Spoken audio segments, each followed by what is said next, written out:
Men will look at what you're doing for yourself and say to themselves, oh, she clearly don't know what she deserves. So, I mean, I can give her anything and she gonna be happy with it because she don't even know she could have this. But because she got the bar down here, I ain't gonna go all the way up here. Why would I?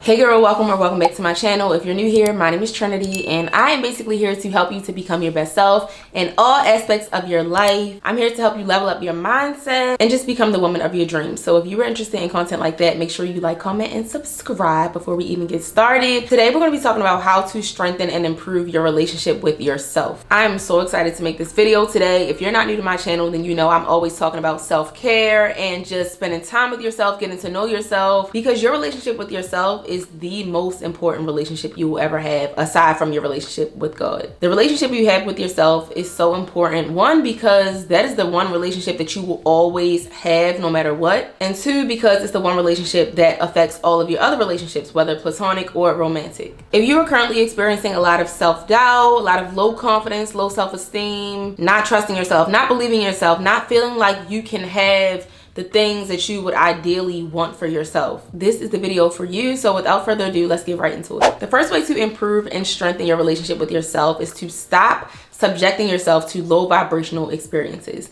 Now, this can apply to a bunch of different things. It can apply to relationships, friendships, your career. It is so important to sit down and figure out exactly what it is that you want for your life with no restrictions, no limitations, no limiting beliefs. What do you want your life to look like? What do you want your relationships to look like? What do you want your friendships to look like? Who do you want to be? Who do you want to hang around? What type of people do you want to date? You need to know all these things, because if you don't know all those things, there's no way to create the life of your dreams. You need to know exactly what you want so that you can say no to everything that does not align with that. This was a harsh reality I had to face a few years ago. I realized that I was experiencing the same things over and over again and not necessarily getting what I wanted because I had no idea of what exactly I wanted. I had ideas of what was ideal, but I never established that I wanted those things because I never established and believe that I could have those things. When you sit down and write out everything that you want, you have to get rid of the limiting beliefs that make you feel like you cannot have all that stuff. What makes you feel like you don't deserve to have the relationship of your dreams? What makes you feel like you can't have a certain type of friend group? What makes you feel like you can't make a certain amount of money?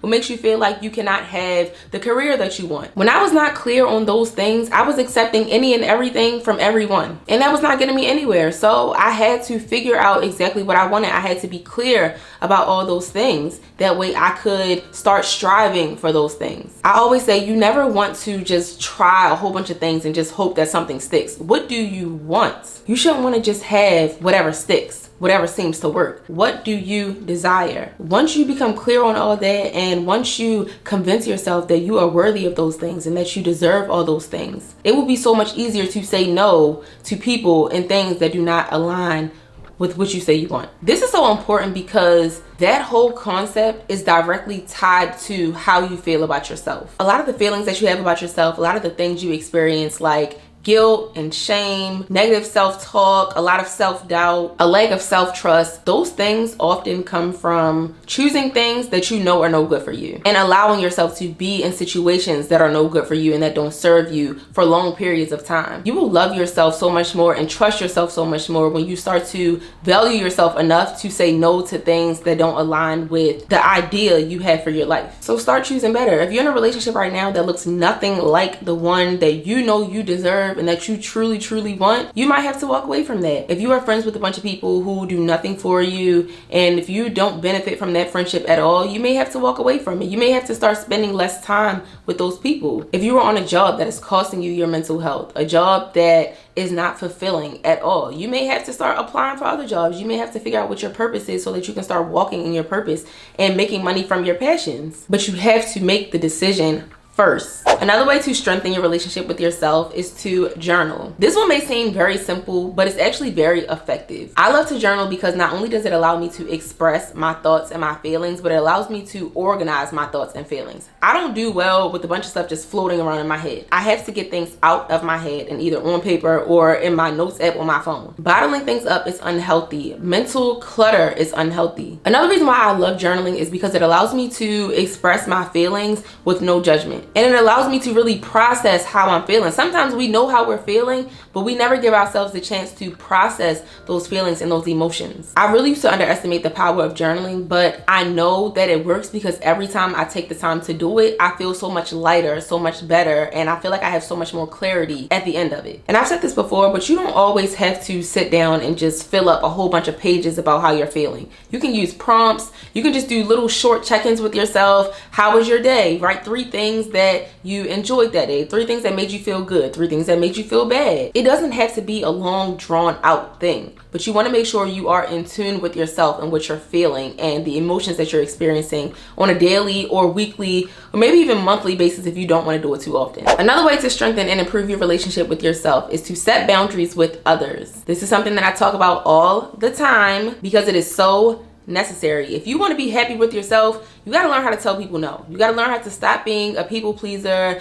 You got to learn how to stop saying yes to other people when it means saying no to yourself. Now, I think a lot of people don't like setting boundaries for a few different reasons. One reason being that they don't want to upset people. But honestly, you have to get to a point in your life where you are okay with people being a little upset with you. It's okay for people to experience emotions other than being 100% happy. It is perfectly fine. You have to experience it. It's okay. People are grown. A lot of the people you're scared to set boundaries with are adults. They will get over it. And it doesn't always have something to do with you wanting to be liked by everybody and wanting everyone to be happy with you. Sometimes you may not want to set boundaries just because you feel like you are being mean when you say no to people. You don't like how you feel about yourself when you tell people no. You may feel like you're not being a good friend. You may feel like you're not being a good partner, a good sister, a good daughter, whatever. But let me be the first to tell you, you will be better for other people when you strengthen your relationship with yourself. And sometimes strengthening that relationship with yourself and being happy with yourself means telling people no sometimes. Now, setting boundaries does not mean telling people no all the time whenever you don't feel like doing something. I think that is a common misconception because I do feel like you should feel obligated to show up for certain people at certain times. No, you may not be able to go to everything.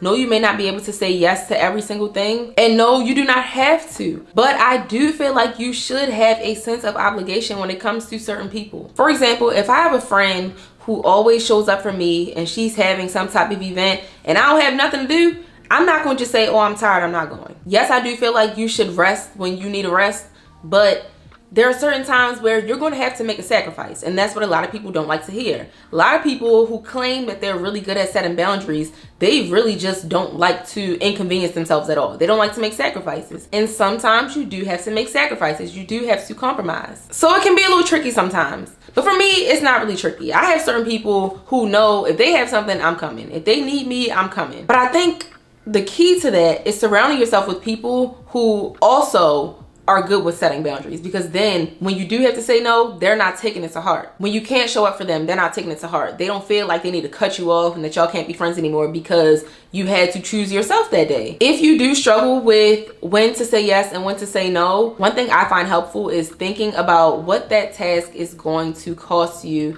and whether or not you can afford it in that moment. Let's say one of your friends' birthday is coming up and she's the type of person who likes to have an event planned for every single day of the weekend of her birthday. So she may have a game night at her house on Friday. Saturday, y'all may be going out to a club or something like that Saturday night. And then Sunday, maybe y'all are going to brunch. Your boundary may be, hey, I can come on Friday, but I'm not going to be able to make it on Saturday and Sunday. Maybe your pockets are tight. Maybe you just want to be able to rest and do nothing. Maybe you're a mom who can't find a babysitter or doesn't want to pay a babysitter for all 3 occasions. Maybe you just don't feel like it. Maybe you have other obligations, like maybe one of your other friends is having something and you don't want to tell that friend no just because this friend wants to have 3 different events.